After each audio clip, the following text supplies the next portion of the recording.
Wombat stew. One day on the banks of a billabong, a very clever dingo caught a wombat and decided to make wombat stew. Wombat stew, gooey, brewy, yummy, chewy, wombat stew. Platypus came ambling up the bank. "Good day, Dingo," he said, snapping his bill. "What is all that water for?" "I'm brewing up gooey, chewy stew with that fat wombat bat," replied Dingo with a toothy grin. "If you ask me," said Platypus, "the best thing for a gooey stew is mud. Big blobs of billabong mud. Blobs of mud?" Dingo laughed. "What a good idea. Rightio, in they go." So Platypus scooped up big blobs of mud with his tail and tipped them into the billy can. Around the bubbly billy, Dingo danced and sang. Wombat stew, wombat stew, gooey, brewy, yummy, chewy, wombat stew.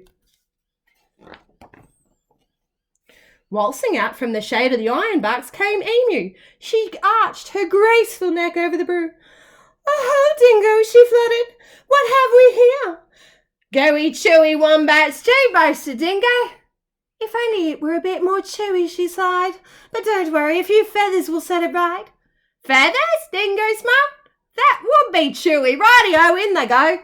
So into the gooey brew, Emu dropped her finest feathers.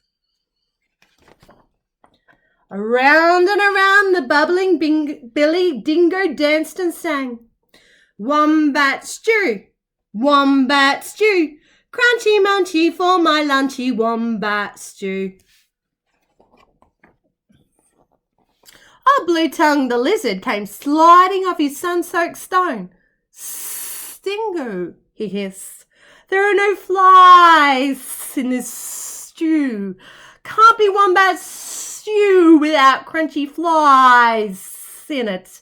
And he stuck out his tongue, his bright blue tongue.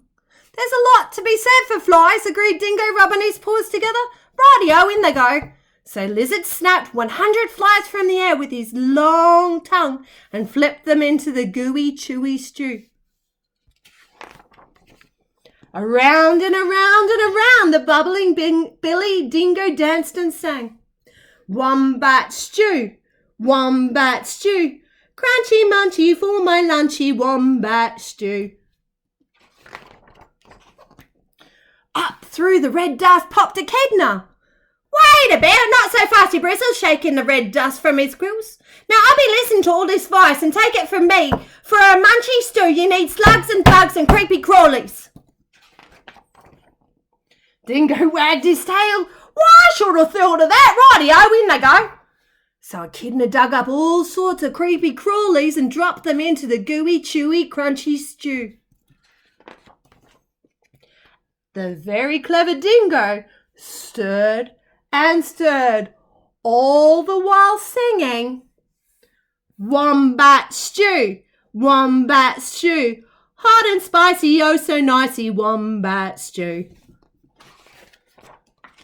Just then, the sleepy-eyed koala climbed down from the scribbly gum tree. "Look here," he yawned. "Any bush cook knows that you can't without a spicy stew without gum nuts. Leave it to a koala to think of gum nuts." Dingo laughed and licked his whiskers. Rightio, in they go. And into the gooey, chewy, crunchy, munchy stew, Koala shook lots and lots of gum nuts.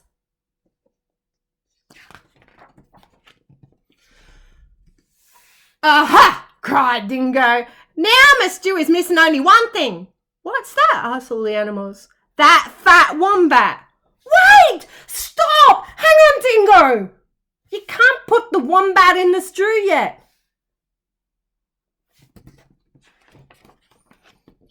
"Why not?"